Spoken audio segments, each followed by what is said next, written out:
विद्यार्थी मित्रांनो नमस्कार.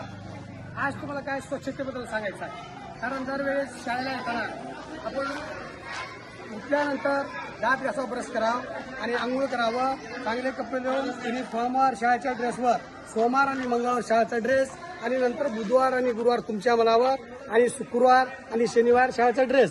येताना बूट सूट सगळं घालूसनी व्यवस्थित शाळेला यावं आणि तसेच दप्तर आणताना देखील आपलं स्वच्छ असावं किंवा फाटकं पिकं राहू नये. चांगला नवीन घेऊसनी त्याच्यामध्ये पुस्तकं जेवढे लागतात आपण दर दिवस शिकवायचे विषयाचे एकूण तुम्हाला 6 विषय आहेत.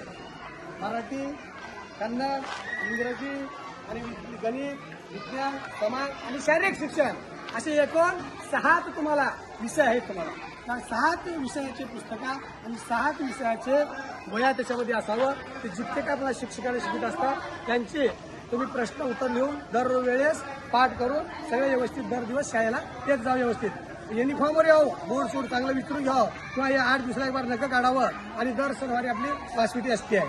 अशा प्रकारे आपल्याला सविस्तर तुम्हाला आपल्या शरीराबद्दल काळजी घेऊन सांगितलं आहे व्यवस्थितबद्दल. ड्रेस सकाळी किती वाजता उठतो?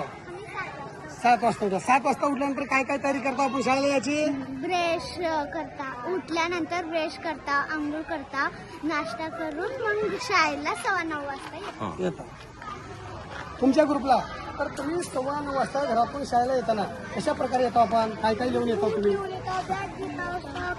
हा सांग. कपडे येतात शाळेचे, तेल लावून येतात, आंघोळ करून येतात, केसिंग केली. तुम्ही नंतर शाळेला येते वेळेस कोणत्या ह्याच्यामध्ये येतात तुम्ही? कुणा साईडने येतात तुम्ही? परत सांग. लेफ्ट साईडने येतात. हा, जर आपल्याला इकडून तिकडून काही बोललं नसेल आपापली एक साईड धरून लेफ्ट साईडनं डाव्या साईडनं यायचं. मग नंतर तुम्ही शाळेत आल्यानंतर काय करता तुम्ही? टीचर आल्यावर गुड मॉर्निंग म्हणून प्रार्थना. प्रार्थना. कोणती प्रार्थना म्हणता? म्हणा थोडं म्हणा.